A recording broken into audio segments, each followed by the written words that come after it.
Malam RF Listeners, kembali lagi dengan kami di Rewatch Film. Hari ini kami akan menceritakan alur film dari Parasit. Cerita diawali oleh keluarga Kim yang terdiri dari sang ayah yang bernama Kim Ki-tae, dan mempunyai istri yang bernama Park Jung-suk. Lalu mereka mempunyai dua anak yang bernama Kim Chi-wo dan putrinya yang bernama Kim Chi-jung. Mereka ini tinggal di sebuah banjinya, yaitu apartemen semi bawah tanah yang kecil dan kumuh. Kemudian pekerjaan harian mereka adalah melipat kotak pizza dengan penghasilan yang sangat kecil dan kesulitan untuk memenuhi kebutuhan sehari-hari mereka. Lalu suatu hari teman Chi-wo yang bernama Min Hyuk mengunjungi keluarga Kim dan memberikan sebuah batu keberuntungan. Min Hyuk sendiri berencana bersekolah ke luar negeri, sehingga menyarankan Chi-wo mengambil alih pekerjaannya sebagai guru les privat bahasa Inggris untuk Park Da-ye, yaitu anak perempuan dari keluarga kaya Park Dong, dan mempunyai istri yang bernama Cho Yoon-gyo dan memiliki anak kedua yang bernama Da-sung. Kemudian Chi-wo bersedia menerima tawaran kawannya. Singkat cerita, Chi-wo diterima bekerja di keluarga Park. Kemudian perlahan-lahan keluarga Kim berusaha agar satu persatu anggota keluarga mereka dapat bekerja di keluarga Park, yaitu dengan saling merekomendasikan satu sama lain dan berbohong sebagai penyedia jasa profesional yang saling tidak kenal. Kemudian ketika Cho Yoon berniat mencarikan guru seni untuk Da-sung, Chi-wo memanfaatkan kesempatan ini dengan menyarankan seorang yang bernama Jessie Cha yang dulu pernah sekolah kesenian di Amerika Serikat, yang ternyata justru Ki-jung yaitu saudarinya sendiri.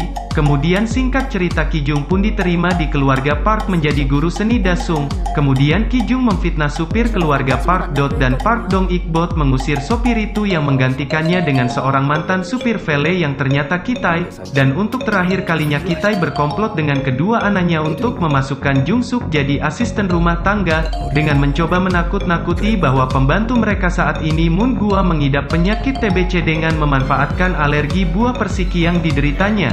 Lalu suatu hari keluarga Park berkemah selama sehari semalam. Kemudian keluarga Kim berpesta di rumah keluarga Park, yang dimana mereka menikmati fasilitas mewah dan mabuk-mabukan di rumah itu. Kemudian pada malam hari saat hujan deras turun, Moon Gua tiba-tiba meminta izin masuk ke rumah, karena ingin mengambil sesuatu di ruang bawah tanah sedangkan seluruh keluarga Kim bersembunyi. Lalu Jung-suk mengizinkan Moon Gua ke masuk, dan tanpa diduga siapapun Moon Gua menunjukkan sebuah bunker tempat suaminya Gun-se bersembunyi selama 4 tahun. Tanpa sengaja Ki-tae, Kim Jung dan Chi-wo terjatuh ketika mengintip mereka. Kemudian kebohongan keluarga Kim secara tidak sengaja terbongkar. Moon Gua memanfaatkan kesempatan itu dengan merekam mereka. Lalu Moon Guang dan Moon-se menyandra mereka. Namun saat Moon Gua dan Geun-sen lengah, keluarga Kim berusaha merebut telepon Moon Guang dan saling berkelahi di ruang keluarga. Kemudian Ki-tae, Ki-jung dan Chi-wo yang bersembunyi di bawah meja memanfaatkan keadaan Dong-i dan istrinya tertidur. Mereka mendapati lingkungan tempat tinggal mereka diterjang banjir.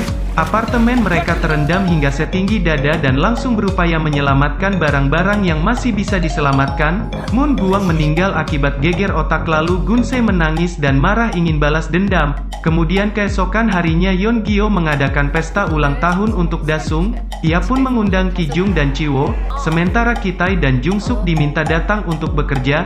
Dan di sisi lain Chi-wo membawa batu keberuntungan ke bunker untuk membunuh Moon Gua dan Gun-sen menyekap Chi-wo dari belakang dan memukul kepalanya dengan batu.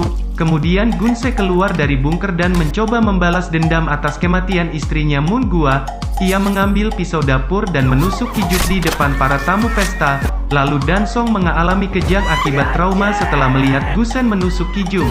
Sementara Ki-tae berlari ke arah Ki-jung untuk menghentikan pendarahan Ki-jung. Jung-suk menewaskan Gun-sen dengan tusukan daging.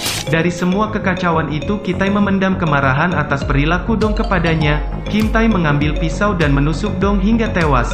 Setelah kejadian itu, beberapa minggu kemudian Chi-wo terbangun dari koma.